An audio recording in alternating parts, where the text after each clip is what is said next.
Si on ne devait choisir qu'une seule règle de design pour définir ce qui fait une bonne œuvre d'art, beaucoup d'entre nous choisiraient très sûrement le fameux less is more.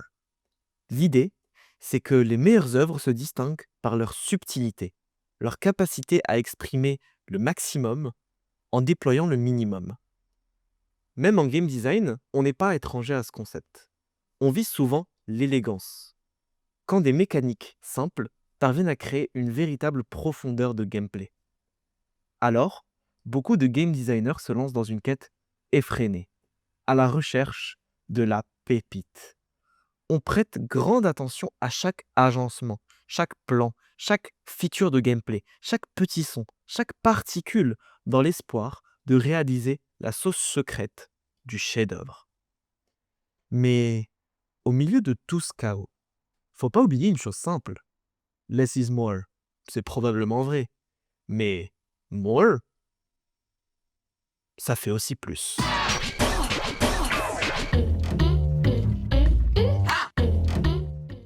Le maximalisme, c'est un mot qui a une charge politique. Mais aujourd'hui, on va surtout parler du côté artistique. Même si vous comprendrez bien assez vite que les deux concepts ne sont pas éloignés.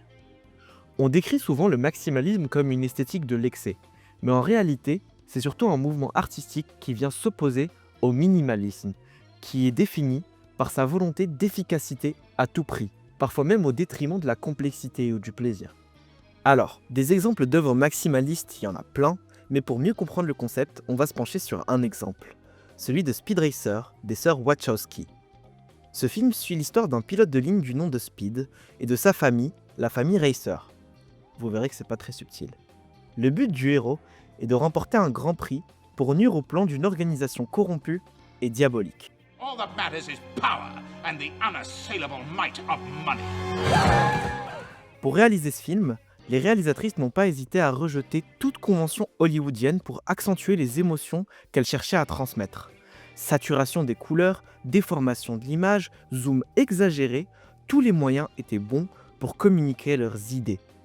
Ce long métrage emprunte énormément au monde du cartoon et de l'animation japonaise et comprend très bien que les procédés dits slapstick, initialement créés pour répondre à des contraintes techniques et budgétaires liées à l'animation, pouvaient en réalité très bien être mis en scène au service du cinéma traditionnel live action.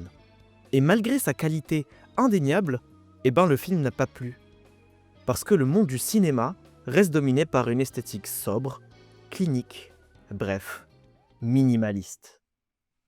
Pour refaire le lien avec le game design et le monde du jeu vidéo, je vais vous parler de 3 formes de maximalisme que vous pouvez appliquer dès maintenant, no fake. Prenez mon mot comme argent comptant. La première méthode, c'est le maximalisme systémique.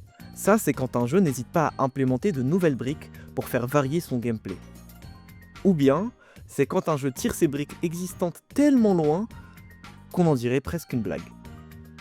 La deuxième forme, c'est le maximalisme de contenu. Ici, c'est la quantité qui va primer. Ce sont des jeux qui embrassent la profusion et qui en font une partie intégrante de leur charme. Le troisième, c'est le maximalisme visuel, sonore et haptique. Il n'y a pas besoin de vous faire de photos, ce sont des œuvres qui n'hésitent pas à distordre l'image, le son, saturer les couleurs, exploser les effets de jousse, utiliser des animations déjantées pour marquer chaque temps, chaque action.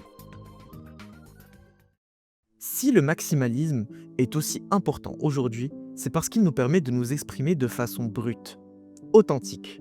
Dans notre société, tout doit être rationnel, déterminé. Chaque réaction doit cacher une intention, une position, une logique, parce que tout est associé à un coût intrinsèque. Rien n'a le droit d'exister juste parce que. Le maximalisme, lui, va chercher à rompre avec cette logique. Il veut valider nos émotions. Toutes nos émotions. Les laisser exister sous leur forme la plus pure, la plus enfantine presque. C'est une manière de dire « tu peux ressentir sans avoir à te justifier ». Beaucoup des principes du minimalisme viennent en réalité d'un besoin d'efficacité. On doit produire plus, dépenser le moins possible. C'est une logique qui tire ses racines historiques de la révolution industrielle. Résultat, on vit dans des bâtiments gris, cubiques, entassés. On partitionne les espaces, on cloisonne les vies, on dit aux individus « si tu veux t'exprimer, il faudra le mériter à travers le travail ». Le maximalisme nous apprend à détourner ce champ de pensée et à se dire que peu importe les limites imposées et les attentes, notre ouvrage devrait viser à transmettre notre fantaisie dans sa forme la plus vivace, la plus apparente, la plus bruyante, bref, la plus vivante possible. Si je fais cette vidéo, si j'ai choisi ce sujet, c'est justement pour qu'on se rappelle que la valeur ne se trouve pas dans ce qu'on est capable de faire ou dans ce qu'on possède. Si tu peux regarder cette vidéo, prendre un crayon, parler, apprendre, comprendre ou simplement ressentir, alors la valeur, elle est en toi. Elle l'a toujours été.